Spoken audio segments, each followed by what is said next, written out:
Hello guys, and welcome back to my channel, and in today's video I'm going to be showing you how to hack the full sync 3 system so you can change the theme setting of what you like.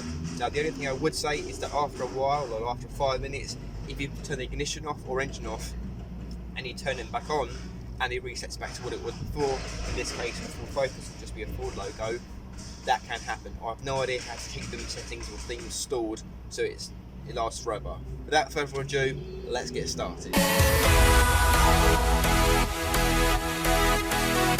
So the first thing you want to do is put the ignition on.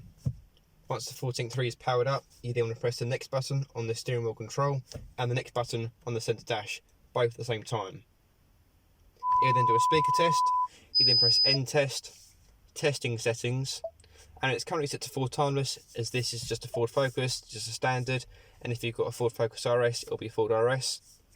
So if we click 4GT, the theme setting will then change. As you guys can tell, the icons and appearance looks different. As you guys can see, it looks different. I hope you guys enjoyed this video, and I'll see you next time.